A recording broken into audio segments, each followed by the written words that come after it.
Kings 4. The widow's olive oil. The wife of a man from the company of the prophets cried out to Elisha. Excuse me. Your servant, my husband, is dead, and as you know, he revered the Lord. But now his creditor is coming to take my 2 boys as his slaves. Elisha replied to her, How can I help you? Tell me, what do you have in your house? Your servant has nothing there at all, she said, except a small jar of olive oil. Elisha said, Go around and ask all your neighbors for empty jars. Don't ask for just a few.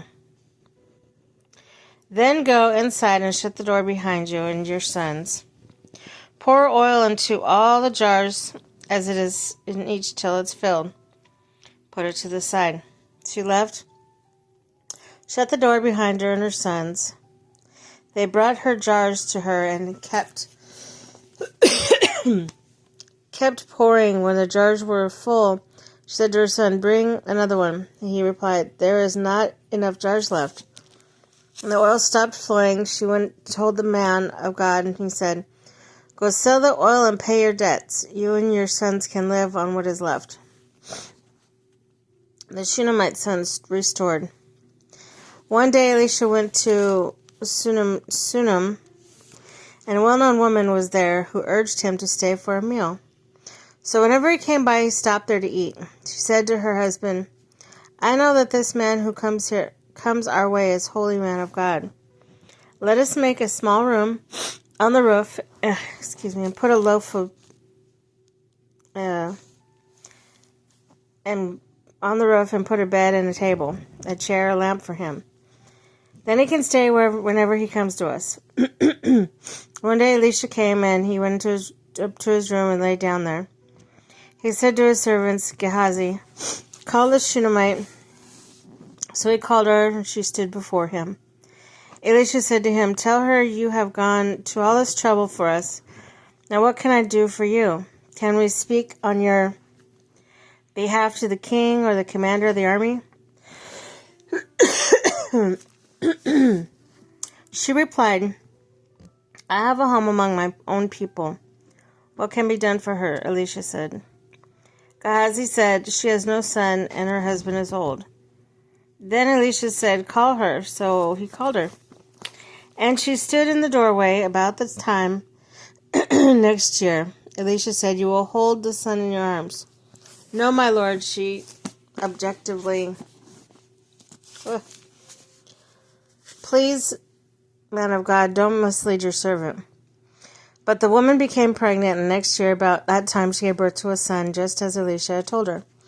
The child grew, and one day he went out to his father, who was with the reapers. He said to his father, My head, my head. His father told his servant, Carry him to his mother. After their servant had lifted him up the caravan to his mother, the boy sat in her lap until noon, and he died. She went up and laid him on the bed of the man of God, then shut the door and went out. She called her husband and said, Please tend me one of the servants and a donkey, so I can go to the man of God quickly and return. Why go to him today? She said. It's not the new moon or the Sabbath. That's right, she said. She saddled the donkey and said to her servant, Lead on. Don't slow down for me unless I tell you. So she set out and came to the man of God at Mount Carmel. When he saw her in the distance, the man of God said to his servant, Gehazi, look, there is the Shunammite. Run and meet her and ask her, Are you all right? Is your husband all right? Is your child all right? Everything is all right, she said. When she reached the man of God in the mountain, she took hold of his feet. Gehazi came over to push her away, but the man of God said, Leave her alone. She is in bitter distress, but the Lord has hidden it from me and has not told me why. Did I ask you for a son, my lord? She said. Didn't I tell you don't raise my hopes? Elisha and Gehazi, tuck your cloaks and your belt. Take my staff in your hand and run. Don't greet anyone till you meet. If anyone greets you, do not answer. Lay my staff on the boy's face." But the child's mother said, "As surely as the Lord lives and as you live, I will not leave you." So he got up and followed her. Gehazi went on ahead and laid the staff on the boy's face. But there was no sound or response, so Gehazi went back to meet Elisha and told him, "The boy is not awakened." When Elisha reached the house, there was the boy lying dead on his couch. He went in, shut the door, and the two of them, and prayed to the Lord. Then he got on the bed and laid with the boy, mouth to mouth, eyes to eyes, hands to hands. As he stretched him out on him, the boy's body grew warm. Elisha turned away and walked back and forth in the room, and then got on the bed and stretched out on him once more. The boy sneezed 7 times and opened his eyes. Elisha summoned Gehazi and said, "Call the Shunammite," and he did. When she came, she said, "Take your son." She came in, fell at his feet, and bowed to the ground. Then she took her son and went out. Death in a pot. Elisha returned to Gilgal, and there was a famine in that region. While the company of prophets was meeting with him, he said to his servant, "Put on the large pot and cook some stew for these prophets." One of them went out into the field to gather herbs and found a wild vine and picked as many of its gourds as his garment could hold.